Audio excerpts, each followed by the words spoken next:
Distributors అలాగే ఎగ్జిబిటర్కి సంబంధించిన విషయాలు ప్రస్తుతం బాగా హాట్ టాపిక్గా మన నేపథ్యంలో నిర్మాత దిల్ రాజు మీడియాతో మాట్లాడుతున్నారు. ఒకసారి ప్రత్యక్షంగా చూద్దాం. వారికి కృతజ్ఞతలు తెలియజేస్తున్నా. సో సమస్య ఎక్కడో మొదలైంది. సో మినిస్టర్ గారు ఇచ్చిన స్టేట్మెంట్తో అన్ని సద్దుమణిగిపోయాయి. సో మీడియా మిత్రులకు కూడా నా కోరిక అదే, ఆ కన్క్లూజన్ గురించే కొన్ని క్వశ్చన్స్కి కొన్ని ఆన్సర్స్ కావాలి కాబట్టి ఈరోజు నేను మిమ్మల్ని కలవడం జరుగుతుంది. దయచేసి దీంట్లో మిమ్మల్ని నేను కోరుకునేది ఎలాంటి కాంట్రవర్షియల్ పాయింట్స్ కానీ ఇక్కడ లేని మీరు అడుగుతూ అది డీవియేట్ అవ్వకుండా చూసుకోవాలని నా రిక్వెస్ట్ మీ అందరికీ. పోతే ఇది ఎక్కడ మొదలైందంటే April 19 East Godavari distributors exhibitors అక్కడ ఒక మీటింగ్ చేసుకున్నారు. అప్పుడు ఆ మీటింగ్లో ఎగ్జిబిటర్స్ కోరుకోవడం జరిగింది, వాళ్ళకున్న ప్రాబ్లం చెప్తూ. సో ఇట్లా థియేటర్లు వర్కౌట్ అవ్వట్లేదు కాబట్టి మాకు పర్సంటేజ్ విధానం ఉంటే బాగుంటుంది అని. సో పోతే అందరికీ ఎన్నిసార్లు ఉన్నా నేను ఒకటే చెప్పేది, ఈరోజు ప్రతి సినిమా సంవత్సరంలో 150 సినిమాలు రిలీజ్ అవుతే 90 సినిమాలు అందరూ పర్సంటేజ్ విధానంలోనే ఆడుతున్నారు.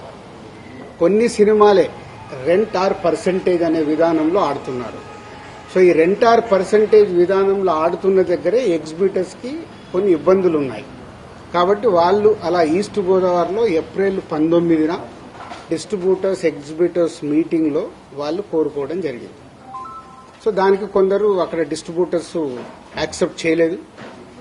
అది మాకు హైదరాబాద్కి ఇలా నిర్మాతలకి అది కమ్యూనికేట్ అవుతే ఏప్రిల్ 26 గిల్డ్ మీటింగ్ జరిగింది. గిల్డ్ మీటింగ్లో మాకు హిట్ 3 గురించి బాంబేలో రిలీజ్ ఇష్యూ ఒకటి ఉండే, సెకండ్ ఈస్ట్ గోదావరిలో ఇలా పర్సంటేజ్ విధానం కావాలని వాళ్ళు నిర్ణయం తీసుకొని ఇండైరెక్ట్ గా జూన్ 1 నుంచి వాళ్ళది వర్కౌట్ అవ్వకుంటే థియేటర్లు ఇలా ఆపుతాము అని కమ్యూనికేట్ చేయడం జరిగింది. ఇది ఎవ్రీథింగ్ ఎగ్జిబిటర్స్ డిస్ట్రిబ్యూటర్స్ మధ్యలో ఈస్ట్ గోదావరిలో జరిగిన సంఘటన.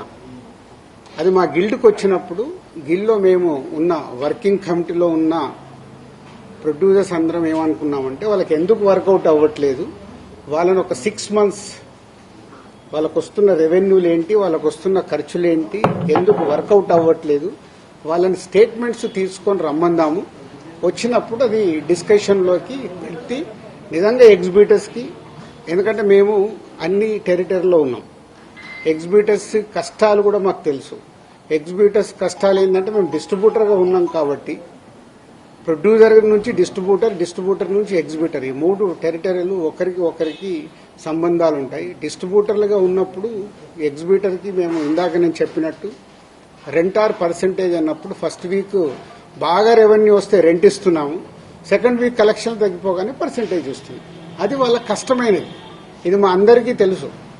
దానికి సొల్యూషన్ మేము చాలా రోజులు అనుకుంటున్నాం, కానీ ఉన్న పరిస్థితుల వల్ల ప్రొడ్యూసర్స్ కూడా హ్యాపీగా లేరు కాబట్టి ఆ సొల్యూషన్ రావట్లా.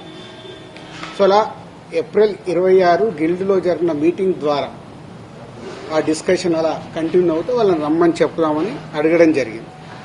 సో ఇక్కడ అప్పుడు హరిహర వీరమల్లు అనే కళ్యాణ్ గారి సినిమా మే 11th అనుకుంటాను ఒక రిలీజ్ డేట్ వాళ్ళు అనౌన్స్ చేసి మేలో ఉంది. సో తర్వాత అది షిఫ్ట్ అవ్వడము, టెక్నికల్ వాళ్ళ వర్క్ వల్లను దేని వలన షిఫ్ట్ అవ్వడం, అది షిఫ్ట్ అయ్యేది ఎప్పటికీ డేట్ ఇంకా లాక్ అవ్వలేదు అనుకుంటాను, ఇన్ ఏప్రిల్ 26th టైంలో. తర్వాత అలా ఈస్ట్ గోదావరి నుంచి స్టార్ట్ అయింది, ఇక్కడ నైజాంకు కూడా వచ్చింది, నైజాం సింగిల్ స్క్రీన్స్ లో. సో నైజాం ఒక క్లారిటీ కోసం మీరు అందరూ మళ్ళీ నోట్ చేసుకోండి, ఫ్యూచర్ కు కూడా ఉపయోగపడుతుంది.